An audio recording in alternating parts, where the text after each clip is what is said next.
Om Sahana Bhavatu Sahano Bhunaktu Sahaviryam Karvavahai Tejasvinavadhitamastu ma vidvishavahai. Om Shanti Shanti Shanti. Going over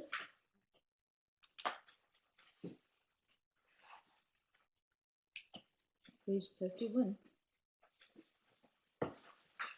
bottom, the question. Atma tarhi kaha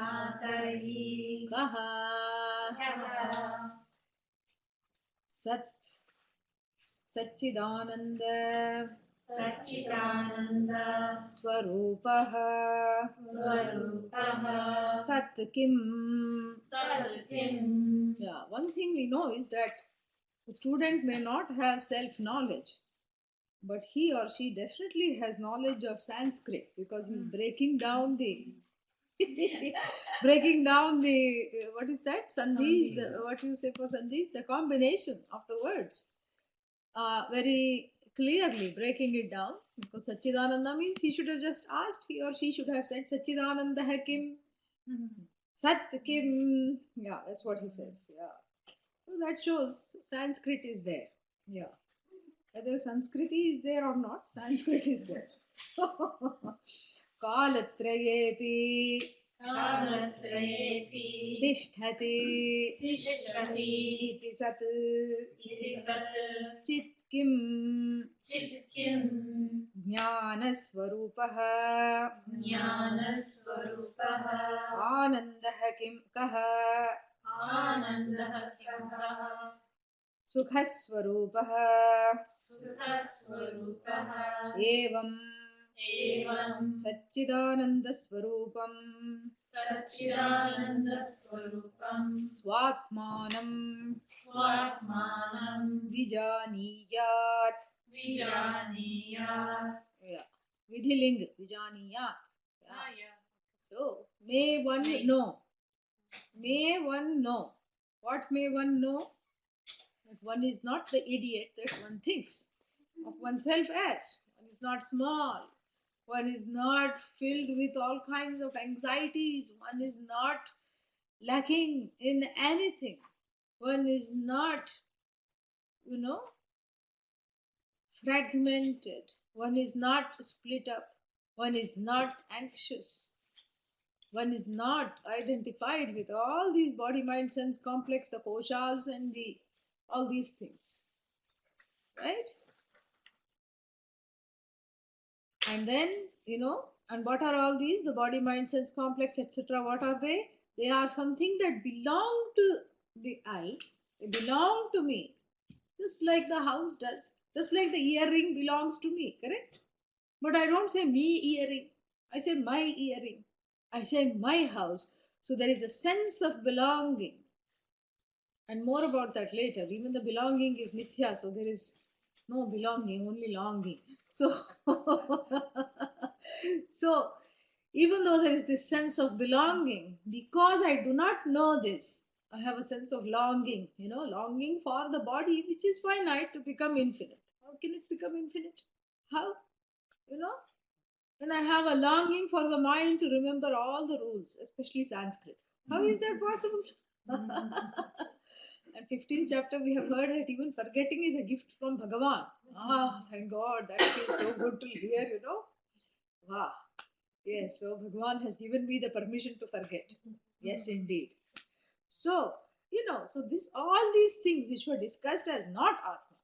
And why they had to be discussed as not Atma? Because of the fact that there is always this confusion.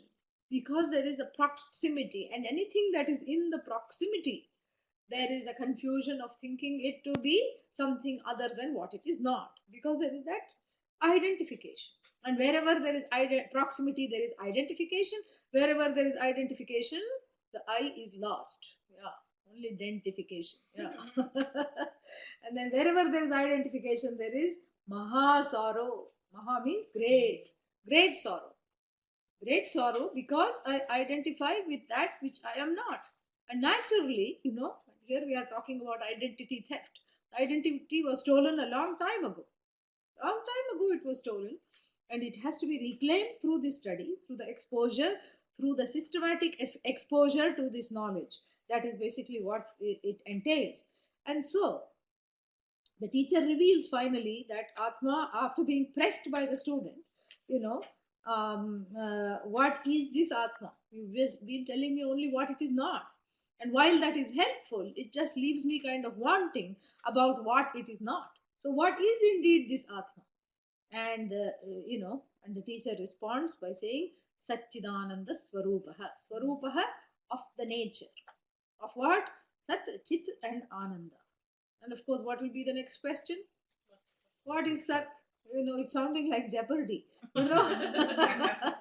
So, what is Sat? That game they play? Yeah. So, what is this Sat? And he says, how is it? How is Sat defined? Kalat trayepi tishtati. That which is unchanging for all 3 periods of time. That is the definition of Sat. And it is a complete definition. Even the other one that we say, abadhitam sat, the non-negation. The non-negation comes only when there is possibility of change.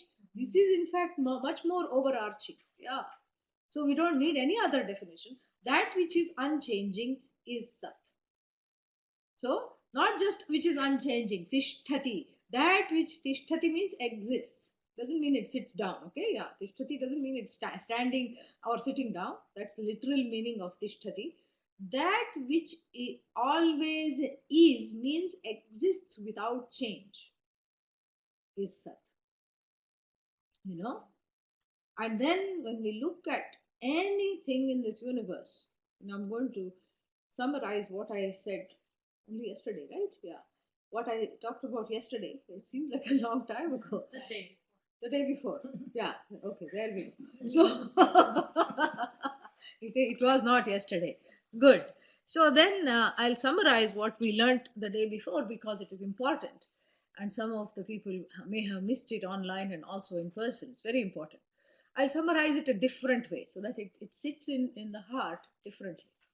So, for example, when I say that which exists without changing is Sat, and when I look into each of the things that does exist, each of the things that do have an existence, like even pot, I find that the existence of the pot is always in the form of a cause effect. The whole world is filled with cause effect, cause effect, cause effect, from ant to a mountain. You see this. Everywhere, whatever you see is cause effect, cause effect, cause effect. What is the pot? Effect. Correct? Effect of what? Clay. And what is clay? Clay is the cause. Is it a cause? Or is it because? Huh? It's because when you look into the clay, that's why I see, because when you look into the clay, what do you see when you look into the clay? It becomes an effect of the combination of what? The heat in the kiln, which has undergone a transformation. So it is the effect of the fire and the earth, which is the clay, in the form of certain whatever organic and inorganic compounds. The clay itself is an effect. Then what about the molecules? The molecules are themselves an effect. And each time I think I have found the cause, I find that it is a because. So every cause that becomes a because is not the cause, is not the Sat, which stays unchanging without any transformation. Yeah. You see, this is how to look at it another way, and it is just so beautiful. So everything that I think is the cause, cause means what? That it is because of this that this exists, means this is the final thing. Every time I say this is the cause, I arrive at this, and the cause immediately becomes because. And so with anything in this, that is number one. So all the things in this universe, in this manifest universe, are, have their cause elsewhere. Yeah. That's why the roots of the samsara tree are visible and then are invisible, and the branches and the leaves are visible. This is tying into what we studied in the 15th chapter. So, this is what it is. So, basically, number one, anything that I think exists is actually a result of something else. It's a cause, it's a because, it's an effect. An effect cannot be the cause. Why? Because an effect is an effect. And then when I look at that particular, relatively speaking, when I look at that cause of that particular effect, what happens to that? That also becomes an effect. So it was cause in relation to the pot, it is cause in relation to something else, it is an effect. So that is the first point, that all the things in this manifest universe are just effects. And because they have the status of being effects, they are not unchanging. They are already tainted with the transformation. They are already transformed. So, how can you say it's unchanging existence? You cannot. So, that is number one. Number two, anything that I can objectify, see as an object, see, hear, touch, taste, smell, infer, including black holes, etc., is an effect. This you can just write it down. This is, this is unchanging. This really is true. Anything that I can see, anything that I can see as an object, objectify, is an effect. It is not the cause. Number two. Number three, all the things in the manifest universe ultimately resolve into the observer. How? In fact, they are sustained by the observer. They come to light because of the light of the observation. How? Because you see, it's like that Zen thing which we have discussed in this class even. When the tree falls, where in the wilderness, somewhere in the forest, does it make a sound? Bra question, Zen question, big question. Of course, it will make a sound. If no one is there, will it make a sound? Even if nobody is there, it will make a sound. But that's the whole point, that there is that light of all lights, that light of awareness in the form of my own awareness is not there to cognize the sound. So it goes unheard, unsung, unnoticed. The sound cannot advertise itself. Look, I'm here, even though it's noisy, it cannot advertise itself. It needs somebody, the observer, to say, that's the car over there. I just heard a car passing by. That's a bird. No, that's the rain. A sound that is easily discerned in Eugene. So, so this is the observer. So all sounds, all sights, all impressions, all inferences resolve into this observer alone, arise out of this observer, are sustained by this observer. How many observers are there? Ekaha. One. Why one? So many people in this room. Why not say many observers? Because everybody sees the same thing, you see? Yeah. That cognition is the same cognition. And so, now, that's which point was that? Number 3? Mm-hmm. Yeah. Now, number 4. Number 4. The observer alone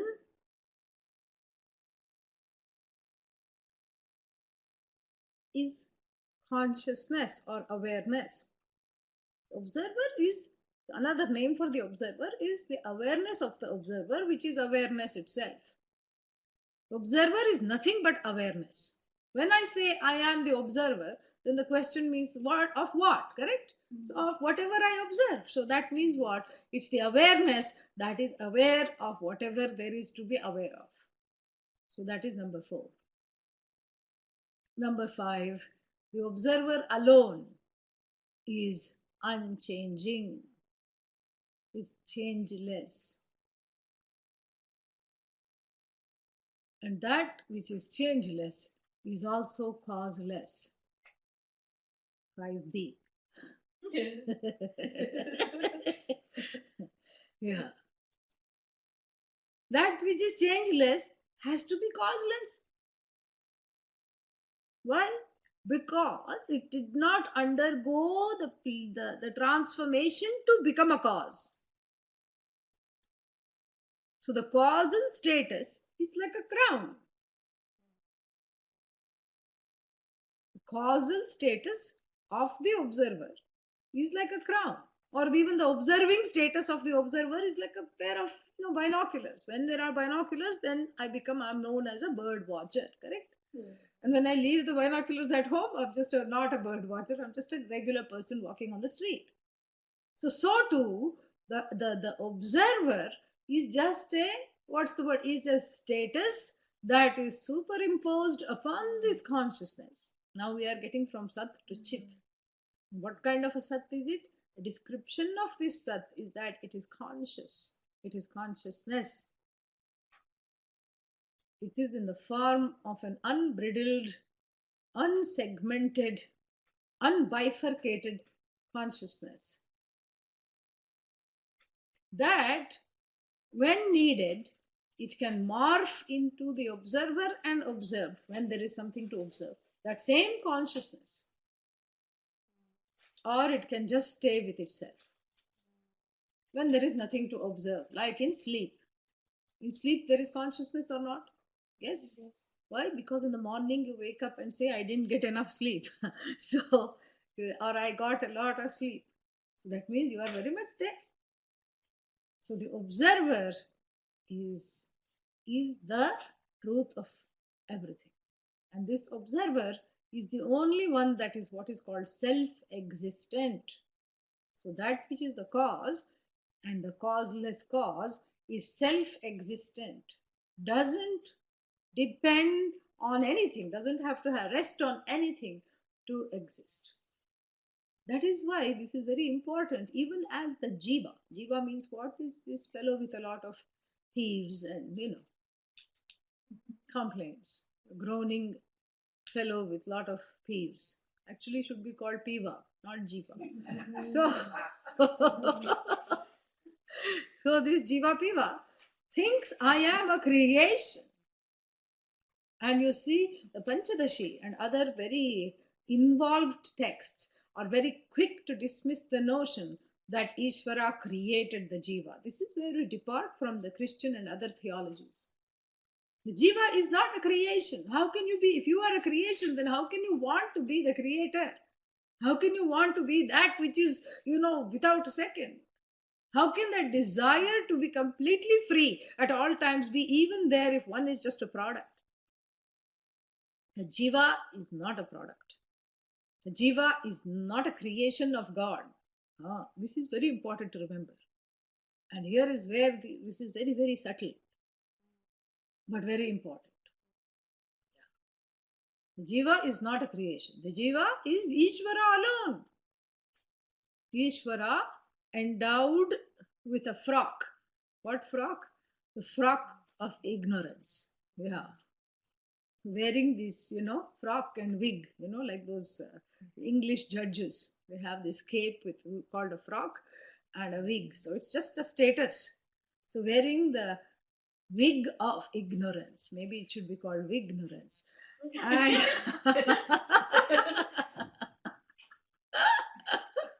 so the jiva is just Ishvara roaming around with a cloak of ignorance. Yeah, a mantle of ignorance. And what is Ishvara? Ishvara is that same consciousness, that undifferentiated, unsegmented, unbifurcated, non-dual consciousness with the wig of all-knowing, all-powerful, upadhi. Upadhi means this particular form, name, the container, the trappings. The so-called trappings are like that. The trappings are, For the jiva, the trapping is ignorance, and for Ishvara, we can't call it a trapping because Ishvara is never trapped. Yeah, for Ishvara, the cloak is that of all pervasive, all power, all knowledge, limitless, oceanic. And what is the cause of this trapping? The cause of this trapping is the power called Maya, which makes Ishvara all knowing, which makes this Jiva into a Piva. So, makes the Jiva ignorant, makes Ishvara all knowing. And this is all there is. That same Shakti which endows that Brahman, which is the truth of everything, which is the word for this Satchidananda, which is the word for this unchanging existence, which is consciousness, which is conscious of everything. So the same Shakti which endows this Brahman with the Ishwarik power, if I may use that term, it is the same power which makes the Jiva go, da, who am I? Yeah. So this is what, and the power, so to speak, is not real, is not a parallel reality to the only existence called Sat. And more about that he will talk about later. The power is also Mithya. Yeah, a power that is dependent upon the only thing that there is, which is that consciousness. So the power is also an effect, not the cause. It is the cause of ignorance, but ultimately it's an effect. And so this is the only thing. So the jiva is not a product, not a creation, not a creature. We don't have a Sanskrit word for creature. Yeah, except things that crawl on the ground, maybe, you know.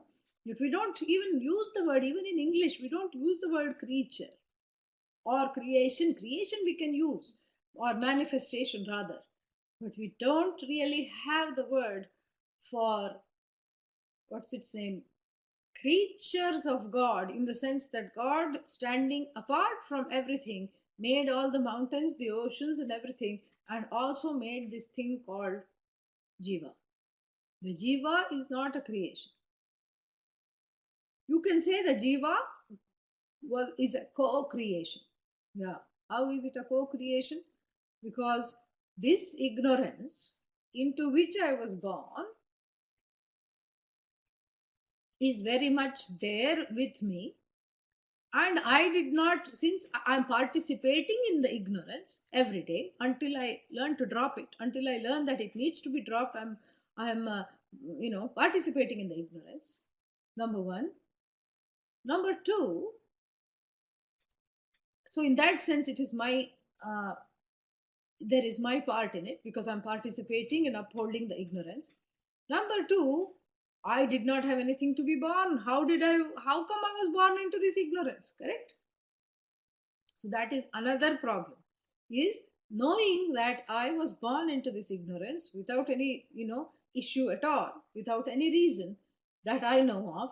So therefore, the ignorance is shared. Whose problem is this ignorance?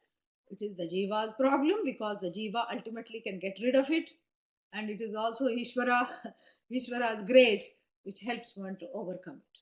Yeah. And you cannot say Ishvara created the existence, because ignorance, because Ishvara did not create the ignorance. So now what are we talking about? It is a Sat that is at once Chit. It is a causeless cause that is alive without needing to breathe. And that which is alive without needing to breathe is of the nature of total knowledge. A knowledge that is not separated into knower known, seer sight seen. Yeah, before that separation happens. And the separation itself is mithya, meaning it is not, ultimate. It's a dependent reality. And what is Sat? The non separation is alone stands. So, what kind of a chit is it? What kind of a consciousness is it? It's a consciousness that is limitless. Anandaha, that is the last word. Anandaha, a consciousness that is completely limitless, unlimited by time, unlimited by space, unlimited by anything at all, totally limitless, limitlessly existent, limitlessly conscious. That is what it is. So this is why it is called Sukhaswarupa.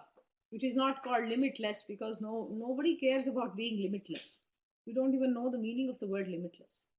Limitless means what? Some word there. Yeah. One glazes over each time one hears the word limitless. Hears the word limitless. So here what we are talking about is in terms of the human pursuit, what does everybody want? Uh, when for 5 minutes, correct?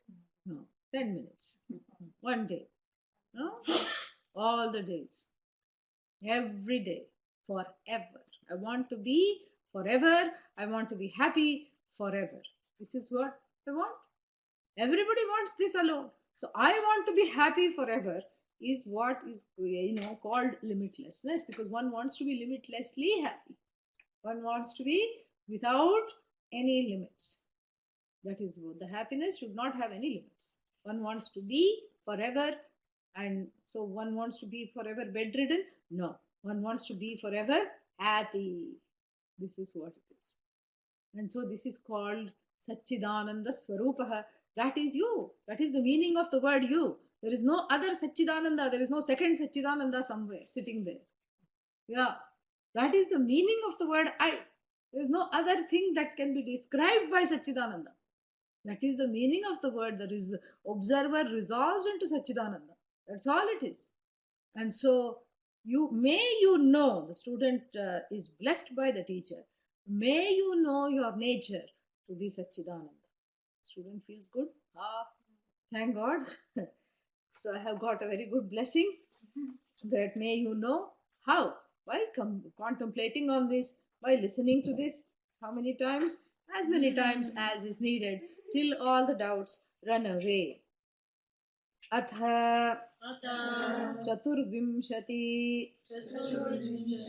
तत्त्व उत्पत्ति प्रकारं वक्ष्यामः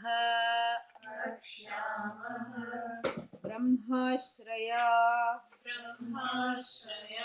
सत्व रजस तमो गुणात्मिका माया asti. Yeah. So now the teacher says, now that we have talked about what your nature is, because he wants to preempt another question from the student. Yeah. And what would the student have asked at this point? The student would have said, if I am Satchidananda, then what are you? And also, what is all this whole universe? How come we have you say that everything is non-dually one, but then we have all these people sitting in the classroom and we have all these problems in our lives and we have all these things to contend with. It's easy for you to sit and say everything is non-dual. You don't have to go to work. You don't have to deal with relatives and so-called friends. So we have to do all that. And then, so what do you mean everything is non-dual? And you just have to, so the student should have asked that. Well, what accounts for all this? There is this part, and then this part, and then there is bada part, and then you think this is the biggest thing. Then you find that inside this there is another part. So, and then if this pot feels like the Raja because it has all these pots inside it, then all you need is one more pot for this pot to feel sad. So therefore what? So this is not, this is Satchit Swarupa, Satchidananda, you can say. But what about this whole universe? You have to contend with this whole universe. And so the teacher preempts that question and himself offers. What does he say? Atha, now that you know this much, so this is now shifting from the Tvam Pada Vichara to the Tat Pada Vichara. Tvam means from the nature of this I. The one who thought I was mixed up with the body, mind, sense complex is delineated. It's like a dissection that one does for the frog. In high school, they make you sort of take out all the horrible. Yeah, make you take out all the circulatory system and everything, and you have to look at this frog. And so, like the frog, this has been dissected. What? the whole thing, the body, mind, sense complex, what all it, and the five koshas, the places, all the places where I can make mistakes has been thoroughly dissected. And that concludes one particular aspect of the teaching, which is called the inquiry into the word you. Tvam, you, pada, the word vichara, inquiry. Tvam, pada, vichara.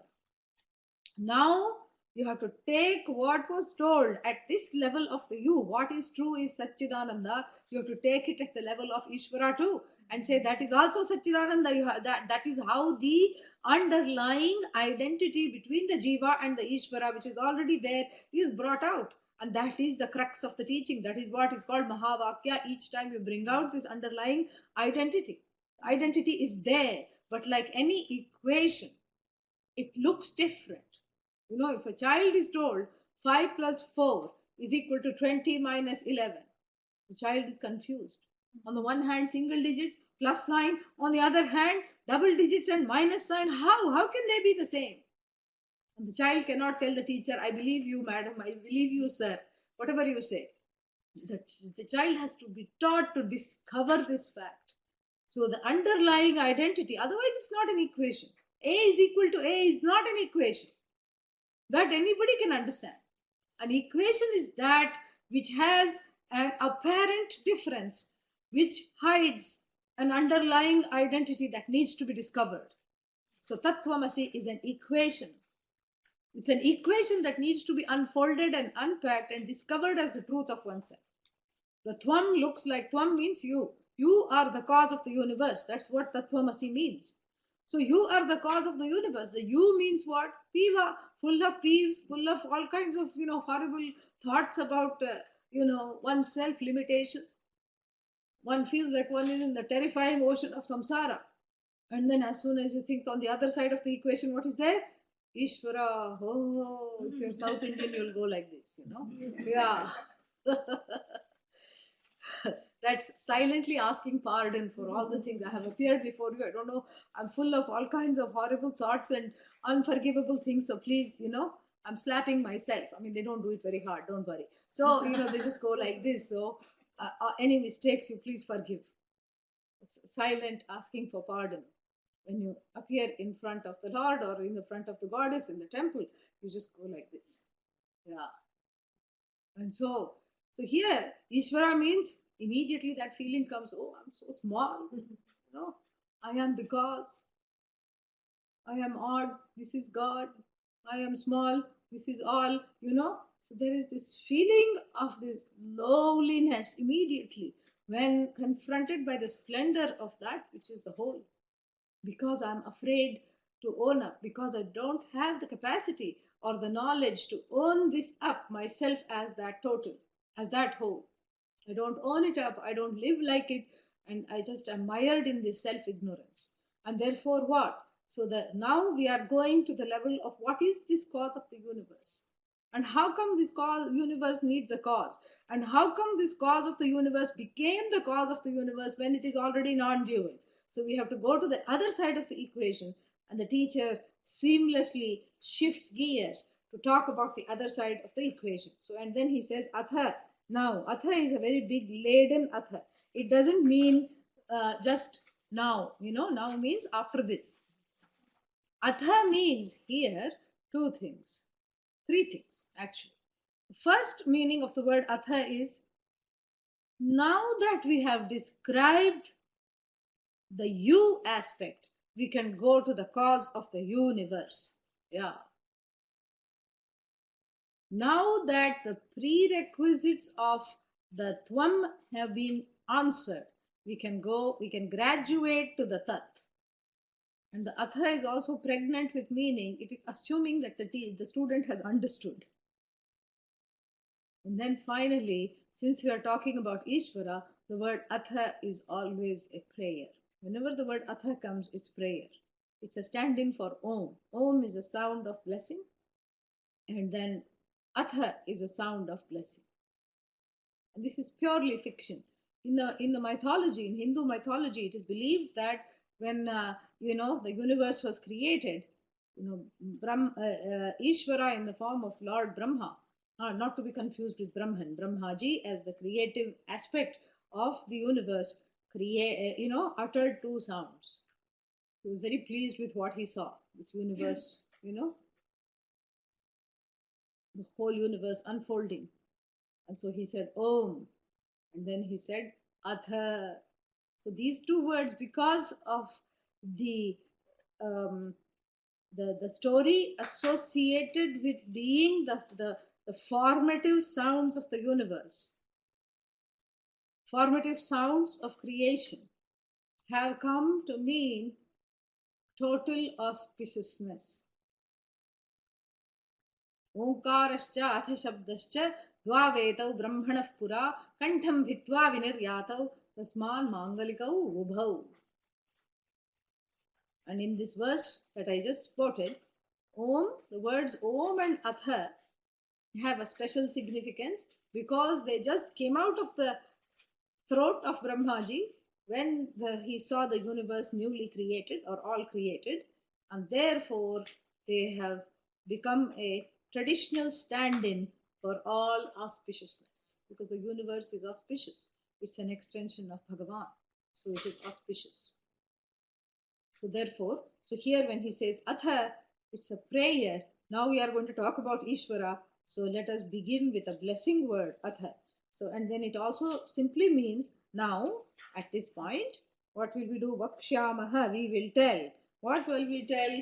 Utpatti prakaram. Utpatti prakaram means the origin. Origin of what? Chaturvimshati, 24. Tattva, 24, essential things in the universe. 24 things we have to know. What are these 24 things? They are not Sat. They are changing. They are all Mithya. Mithya means that which is an effect, which is not the causeless cause. Mithya means all the relative causes which in themselves become effects. Mithya means that which which is sustained by Sat, which is non-separate from Sat. Mithya also means it doesn't have a leg to stand on its by itself ultimately. Mithya means that which cannot be categorically dismissed as non-existent because it is there. It has the quality of transactability. It is available for transaction, but it is not the ultimate truth, because the ultimate truth of that resides in the observer, which is Bhagavan, which is Ishvara. So Mithya is not a word to describe the Jagat. Mithya is a word that describes the truth claim of the Jagat, that reveals one's understanding of the Jagat. Mithya doesn't mean Jagat. Mithya is not a word that describes a thing. Mithya is not a thing. It's one's understanding of the nature of all things as being ultimately changeable and therefore not real. Not absolute. By real, I mean absolute. So it's a reality word. It talks about the relative transactable nature of all things in this universe. It doesn't describe one particular thing. Don't think Mithya is a word that describes the universe. No. It reveals my understanding of the nature of the changing nature of the universe, contrasted with the changeless nature of the observer, which is I. Okay? Yeah. So now the 24 principles, which are the intermediary things that account for how the Jagat came about from this non-fragmented, causeless cause called Brahman, Tat, Ishvara. So this accounts for how the Jagat has come forth. Now, should we need to account for the Jagat? What is there to account for? How did the fog come? Why? Now it is sunny, enjoy the sun. Why think of the fog? So how did the Jagat come is a question that arises when one is stuck in it. Yeah. When one is stuck in it, one says, what is the cause of this Jagat? because one cannot see past it. So therefore, sitting in the Jagat, I want some kind of a cosmology that makes sense to me. How did this non-differentiable, non-dual thing called Brahman differentiate, as it were? I want to know why, because I am participating in this differentiation. Not only participating, I'm using a mild word. Not only am I participating in the differentiation, I'm being affected by this differentiation. I am hurt by this differentiation. I'm guilt ridden because of this differentiation. In other words, I am joyless because I have to deal with this differentiation. So, therefore, one has to look at why this Jagat is, how this Jagat came about from that non dual entity, and how this separation and this difference took place. So, therefore, he says, we can account for this Jagat from 24 by talking about 24 essential things, principles, which are mithya, which are again dependent or reality, and which have come out of this Brahman, and they somehow intermediary principles that bridged Brahman and the Jagat. And what are they? Brahmashraya. Brahmashraya means having refuge and origin in what? Brahman. There is Maya, a power called Maya. And who is this Maya? She has her being in Brahman, Brahmashraya. And then she has one more, she has one more quality. What is that? She is endowed with the three gunas, three attributes of what? Sattva, some kind of godliness, rajas, movement, and then tamas, resting, stasis, inertia. So she has these three qualities. And who is this she? Maya. And who is this Maya? One who is completely dependent upon Brahman. It is a power that is non-separate from Brahman, dependent upon Brahman, and not a parallel reality. Yeah, and as though reality. So Maya lives off Brahman, and then what? And then has this thing, has the three qualities of Sattva, Rajas, and Tamas. Tataha Akashah Sambhutah. From this Brahman, who was gifted, which now is what? Fattened by the power of Maya, endowed with the power of Maya, Akashah Sambhutah. Space came into being. Akashad Vayuhu Vayoho Tejah Tejasah Apah Adhyah Prithivi. Yeah, this is sounding like the Tuesday Taitriya class. तस्मादेतस्मादात्मन आकाशः सम्भूतः आकाशाद्वायुः वायोरग्निः अग्नेरापः अद्भ्यः पृथिवी पृथिव्या ओषधयः. That is how it is sounding. It's the same thing. So from this Brahman, which is now what? Fattened by the power of Maya. Yeah. Tapasa brahmachiyate. This is what Mundakopanishad says. Brahman becomes fat after Maya. Yeah. So happy to see her. He puts on weight. It puts on weight. So fattened by Maya, this Brahman, manifests in the form of Akasha. Is endowed with the creative potential to now say this is differentiated in the form of space. And from space, which is the subtlest of the elements, what has come? Vayuhu, air. You see, space you can only sense through witness perception. Yeah. Like when you get that creepy feeling, like somebody is following me. You don't see the person following.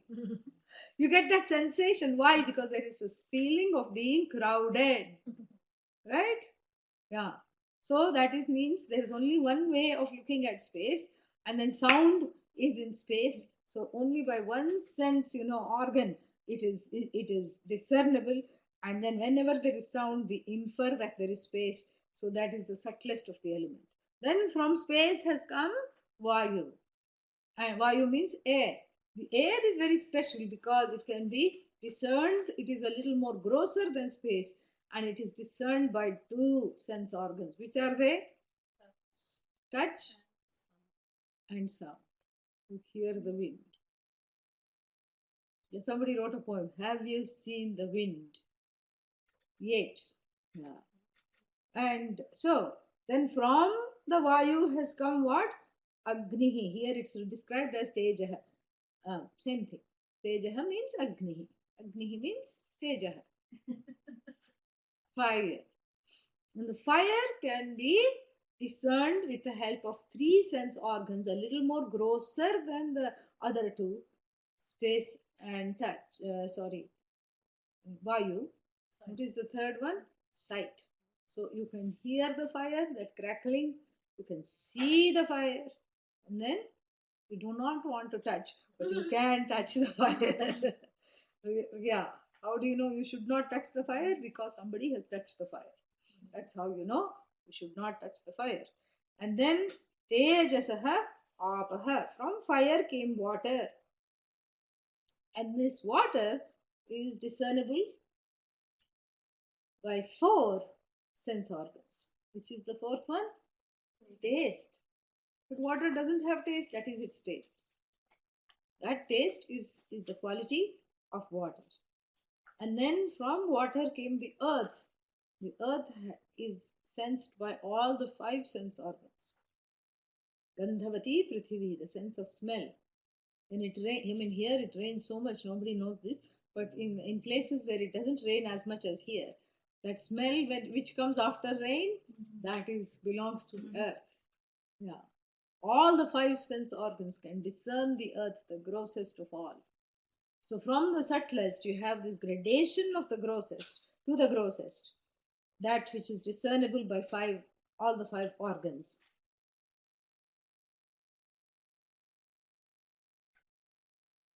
And then he says, he takes one, he takes us down the road of the various elements and their connection with the particular sense organs. How are we, how is this body, which is also made up of the five elements, connected to the various elements? This is something we have seen before, but it's very interesting. Etesham pancha tattvanam madhye akashasya सात्विकांशात् श्रोत्रेन्द्रियं सम्भूतम् एतेषाम्, out of these, panchatattvanam, five elements, madhye, out in the middle, means out of these, among these five elements, then what happens? Akashasya, for the space Satvikamshat, from the Satvika aspect of what? Of the hearing organ. The Satvik aspect of the ear is space. Think about that. It's so amazing. Yeah.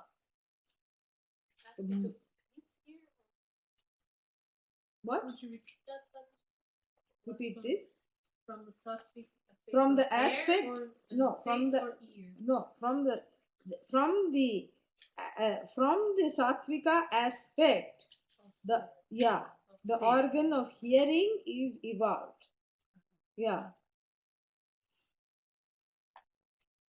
So the space is there, and that sound which is in space is its most sattvic effect. godly, the most pure, the most unadulterated. So that sound which is discerned by the ear, that ability of the ear to hear that sound is the gift of the sattvic aspect of the space element. This is just connecting the micro to the macro. That's all it is. The whole thing is the micro to macro connection. Vayoho satvika amshat vagindriyam sambhutam. And out of the element of the sattvic element of Vayu, the organ of speech has emerged, or the speech is connected to the sattvic aspect of the Vayu or the air element.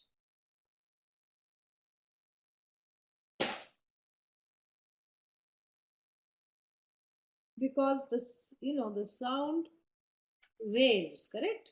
You need space, but also you need an atmosphere for the sound to be conveyed. You need an atmosphere. Sound is carried through the air. I suppose that's why it is called. That is the connection. No, that doesn't make sense. Twag, touch. Yeah. How did I think vag? Because I didn't read it properly. Yeah, that's why. So satvikamshat twag indriyam.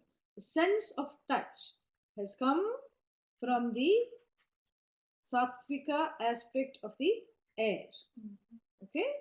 Yeah. Vag indriyam has to come from fire. Yeah. So the sense of touch is connected to the air. That makes much more sense.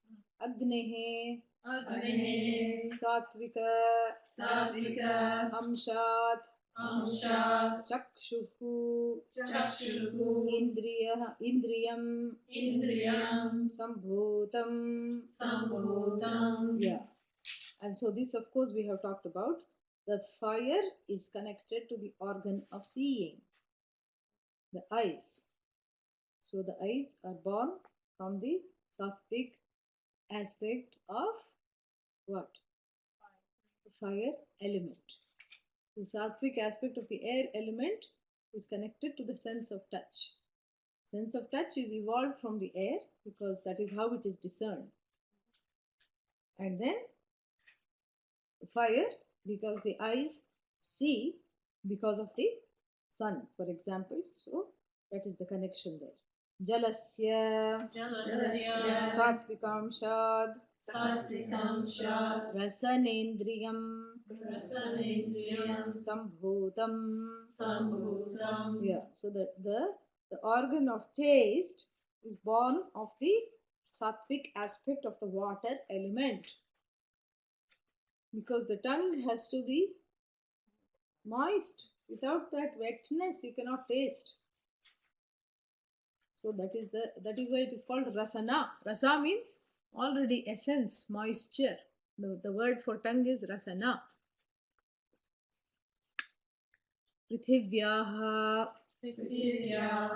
satvikamshad घ्राणेन्द्रियम sambhutam. Yeah, the organ of smell is born from the sattvika aspect of the earth element. See, this is a very this is what they say, the Veda is so scientific and all these things. This is what they say because it's so logical and scientific. I don't know about scientific, but I think it makes sense because we look at the connection between. See, it always comes back to the observer. So when I look at the element of air, what is there is the sense of touch. You see, I can touch the air. I sense The particular sense that connects me to the air is the sense of touch. The particular thing that connects me to space is the sound. So that's how all these, out of the best of all the five elements, this human body and the ability to discern the things are made from the best of five elements. And where did the best of five elements come from? Brahman. The best of the best of the best. In fact, the only thing that is there. And I think that is how to look at this. It is all a very elaborate setup to be able to connect with the whole. Because to understand oneself as the whole, one needs to first bridge the so called non connections and the sense of alienation, to be able to dissolve that alienation and to see oneself each time one hears, one says, I am connected to space, which is Bhagavan. That becomes a meditation, that becomes an open ear meditation. Yeah, anything that I hear is Bhagavan. Anything as I see is Bhagavan. In fact, there is such meditations in the Veda. Drishyanu Samadhi, Shabdhanu Savikalpa Samadhi. It's a form of meditation. You look at something and you say, okay, what is helping me? Look is the element of fire which connects me. So wherever there is a source of light, I see, and that itself connects one to the whole. Because the five elements are like the basic differentiation of that, as though differentiation of that which is whole. So when the human body is the product of the five elements, it is repeatedly said. And here, of course, we have made it very, very sophisticated. It's not just generally the human body is the product of the five elements, but here the sattvic aspect has made the five sense organs. The rajasic aspects of those five elements have made the hands and legs and the organs of speech, etc. And the tamasic aspect has made the other pranas and everything. So many things are there. It's going to go into detail. So therefore, we have this whole human body, and which part of the best part of the five elements are reserved for the sense of discerning all these various things. The five pratyaksha means of knowing, the five means of knowledge, the sense organs. And so when I look at my own sense organs, I don't look at them from a place of self judgment and deficiency. Rather, I look at it from a place of interconnectedness with the whole. It's a big change. Yeah. And here is where, one gets over feeling like a creature and connects to that which is the whole manifestation. And that is one place of which the whole manifestation, therefore, the becomes and the manifester becomes an altar of surrender for this individual who's feeling alienated. It's a mechanism. That's why we are going into such detail. So, for the alienated jiva, it becomes a place of surrender. And like I have said so many times before, when one surrenders notions of finitude at an altar that is limitless, what is left? The limitless is left. That which is finite is swallowed up, because the limited or the finite, is it included in the infinite or not? It is. It has to be. Otherwise, it cannot be infinite. Even the word infinite includes the word finite. Think about it. Infinite. Even the word infinite has the word finite. So the infinite includes the finite, literally and figuratively. So when the finite, surrenders itself to the infinite, the finite is gone. All that is left is infinite, because the finite is mithya. And the mithya resolves in the sat, which is really you. So the whole idea now is to look at these intricate ways in which one is connected to the five elements, so that one is not missing the connection at any given moment, and the five elements themselves resolve into that infallible altar which is Ishvara, and it becomes like a bridge. So that is how the Shruti proceeds. Om Purnamadah Purnamidam Purnat Purnamudachyate Purnasya Purnamadaya Purnamudachyate. Om Shanti Shanti Shanti. Hari Om Shri Gurubhyo Namaha. Hari Om. So, the observer is Atma, but Atma is not the observer. Because observer is a status. When there is something to observe, correct. But also the observer is a form for us to be able to understand nature. Yes. In the beginning, one has to somehow resolve everything into the witness or the observer. And then, In the beginning of the study. In the beginning of the study, when one starts to study, one cannot understand that everything is whole. So one has to begin somewhere. So one begins with me. I am, what am I? I am Atma. And I am the observer. And I am the witness. And this witness witnesses everything. Everything that I witness is me or not me? Not me. And I am separate. But who am I? Satchidananda, who witnesses everything. And everything I witness is not me. This is the beginning standpoint. So to develop that inner space between the observer and the observed. And then the next, that is point number one. Point number two is to look at the world of the observed, including this human, the body, mind, sense complex, as mithya, as a dependent reality, a reality that is just an as though manifestation of the observer, an extension of the observer.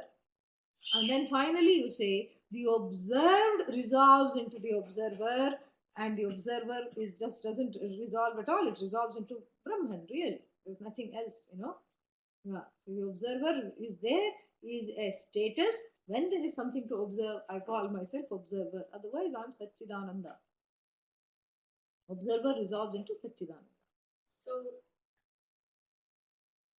the 99.9999999% of what we're studying is mithya, so that we can understand the simplicity of Satchitananda. Because that's everything else. All these words that we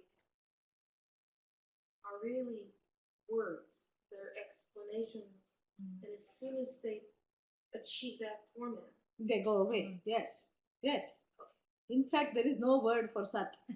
Yeah, that is the understanding that you gain when that word, when the other words sweep away the ignorance and the cobwebs of notions, long held notions. What happens in that mental frame that undergoes that change is that Sat.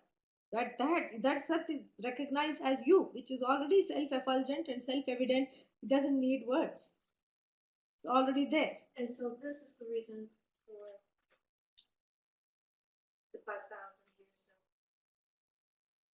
of Tradition. examples. Yeah, this is the teaching methodology. And because there's no other way to communicate this. Yeah. And so that's also.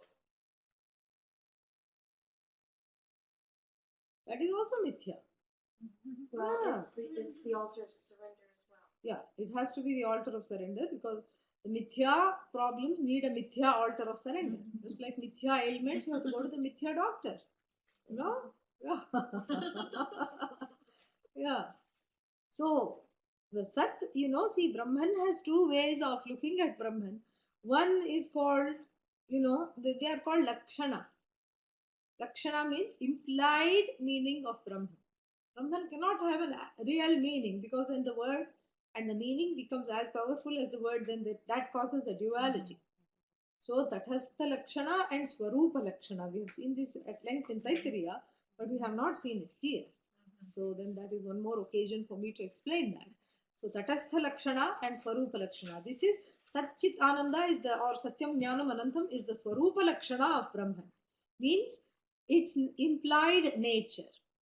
So when I say Brahman is Sat, Satyam, Jnanam, Anantam, I'm not saying Satyam is Brahman, Anantam is Brahman, Jnanam is Brahman. I'm implying that existence which is unqualified by any other words is indicatory of Brahman. It's indicating Brahman.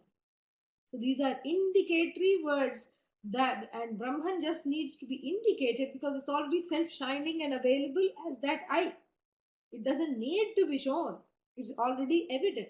It just needs to be cleaned off of other finite notions attached to it, like iron filings to a magnet. So those notions are cleared off, and then what is there, it's already understood. That's why they say it is beyond the mind, beyond the words. So that is one kind of implication. It's not beyond words, it is beyond the mind. You know, words can indicate, but words cannot actually describe which. That's what it is. And the indication is enough because it's what we are talking about happens to be you who's already self shining and you already know you are existent. So, what you are, you may be confused about, but that you are not confused about. So this is what is the whole situation. And so that is one kind of indication of Brahman. The other kind is called Tatastha Lakshana, which is the example that is given is the crow sitting on the friend's house in a subdivision. So when you go to visit somebody and you know that they have just moved in, but you don't know which house, all the houses look blue, all the houses have a little balcony, all the houses look like they have come out of the cutter of the cookie. And then what are you going to do? Then you ask somebody, did a new family move in? Yeah, yeah, it's that house. Which? They all look alike. You see the crow sitting on that house? That is your friend's house. So you go there and have some fun and help them unpack. And next week they say, please come for our housewarming, dinner. And then when you go the next week, are you looking for the crow? No. The crow has done the job. So the words do the job. And what is the Tatastha Lakshana of Brahman? That out of which this whole universe has come, that out of which the whole universe is sustained, that unto which the whole universe resolves and goes back. That is called the as though the crow. That is the crow for Brahman. Why? Because the universe comes and goes like the crow. It is still an indication. Fascinating. It's brilliant. Whoever thought of it? Hats off. That's all I have to say.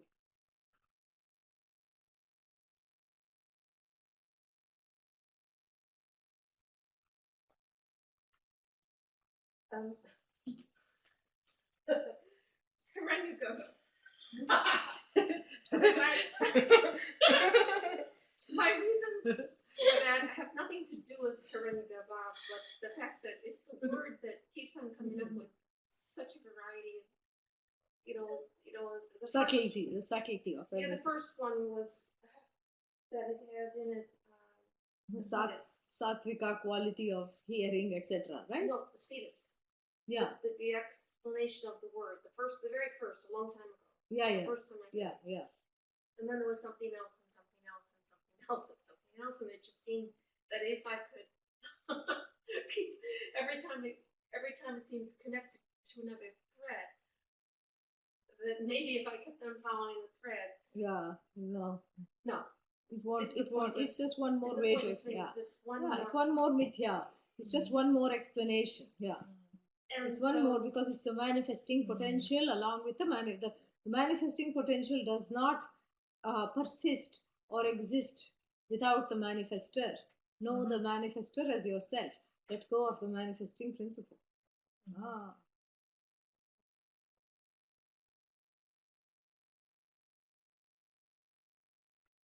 If you follow the manifesting principle, it will lead you to the manifester. Yeah. It's not going to lead you anywhere else. Hiranyagarbha. Your favorite. Except that a couple of days ago, and I don't have any knowledge of what class it was, we were talking about synesthesias. So when attempts to, this is my word for what you were saying. Synesthesia is when I try and explain a touch with words, with sound, or I try and, because one is not the other. And it happens with any kind of an experience that gets put into words, or any kind of one is not the other. It's like nitya. Mithya is Sat, but Sat is not Mithya. Yes, it's exactly the same, but it's. Yeah, I don't know that word. I haven't used it, but that's okay. You were asked, and I don't know where it was. It was a couple days ago. You were talking about Yeah, I understand now. I understand. Yeah, so Atma is, everything is Atma. Atma is not any one thing. So it's to talk about how the limitless is truly not, is without beginning and without a second, and that which we call limitless, you know, everything has originated from it, is sustained by it, but the limitless is not any one thing. Everything goes back to the limitless, but the limitless is not any one thing. Got it? Yeah, it will come. Again, we will be studying it. Wednesday, tomorrow even. Yeah. Slowly, this knowledge is not one aha moment. I wish it were. It's a process of growing clarity. You say aha, and then you say, oh.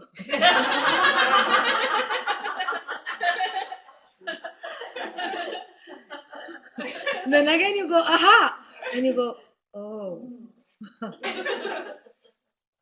And some days you say, aha, and then you say, oh no. It's a process of growing clarity. You shed, like the dog in the summer. You keep shedding, shedding, shedding. And and everything is covered with ignorance except you, which is nice. Yeah. So you shed, and the shedding takes time because this is the clarity. The only thing that blocks the clarity is what is I'm not even talking. I'm not even going to this hornet's nest of resistance and blocks. It's just our even orientations. For so many times, lifetimes, time after time, I thought I was a separate, creature, and I thought I was completely separate. And the only time I could have something, some quality time with God was going to heaven. That's all I thought for so many lifetimes. Whether I was a Hindu or a Christian or whatever I was, or an indigenous person, whatever it was, that is what I thought. Is God is somewhere far away, remotely and non-available, and somewhere else available, sitting somewhere. Udhar jana hai. That is the whole thing. And that's why most of the organized religions, and this in this I have to include Hinduism also. They are nothing but glossy tourist brochures to send people to heaven.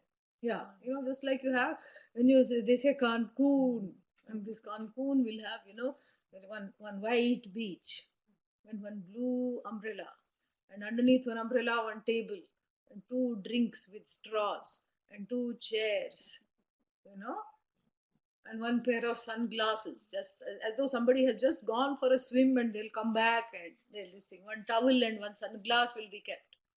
And then you say, oh, I'm booking this right now.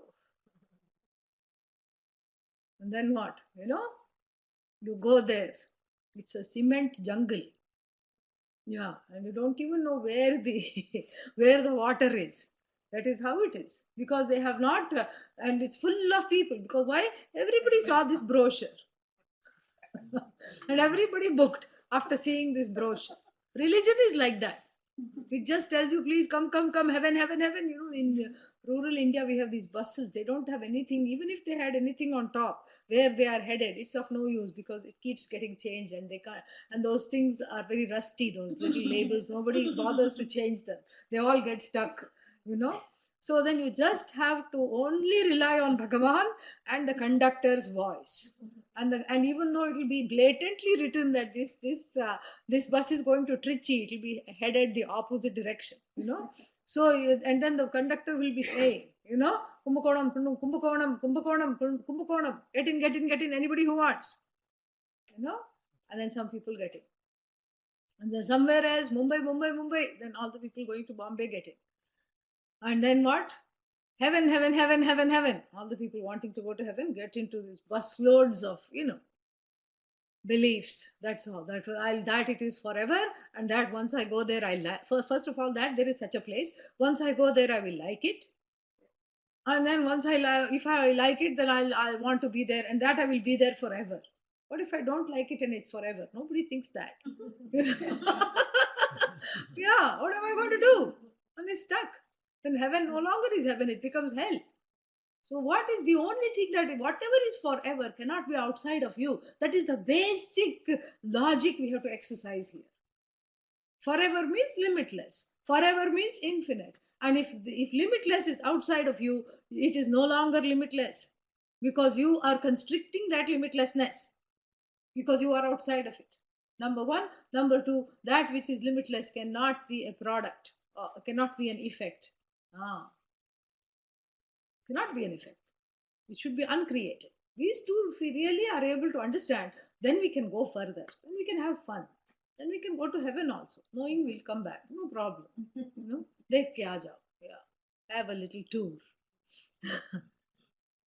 Vishnu tours. Yeah. Could you give me just the words aspect and status are used? Yeah. It's certainly not interchangeable, but I Yeah. would like a better No, status means, it's like, somebody gets a promotion, right? Somebody gets a promotion. Everybody, the person was going to the office like this, thinking I'm just this, lowly fellow in the chain and rank of this thing. Then they did something very good. They saved the office from a lot of expenditure, or they were very vigilant and they brought some big thing they revealed.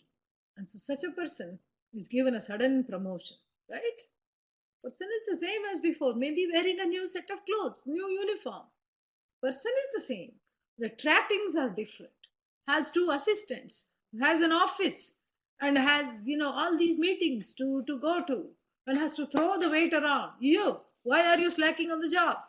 Get going, But that is a role, correct? And let's say the same person was stripped off that job because again they didn't perform very well, or they did not do well after the probation period. Then what happens? Back to the same whatever. So what is the difference between that person who is just hopeless, helpless, useless, feeling useless, and to that person who's saying, hey, your appointment is terminated because you did not perform well this quarter? The two roles, same person. So the same conscious entity called I, is the same as Ishvara. So when the conscious entity calls itself I, aham, in relation to a body mind sense complex, what is that?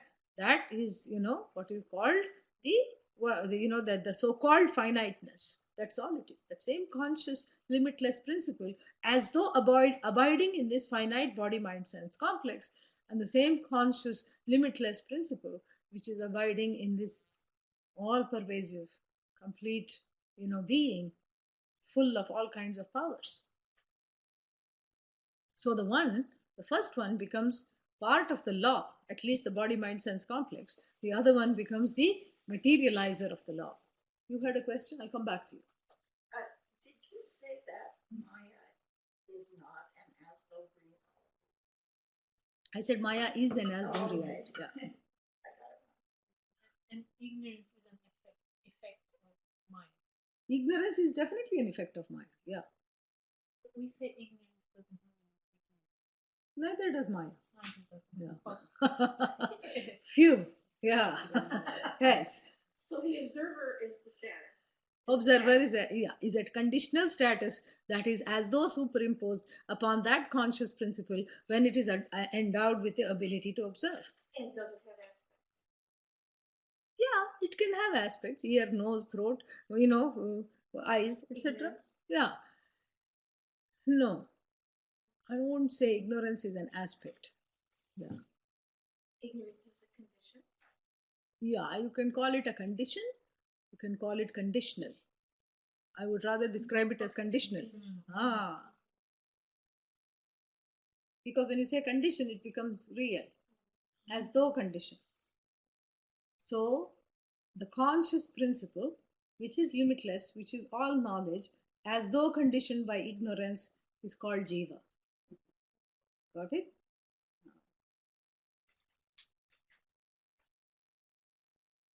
Enough.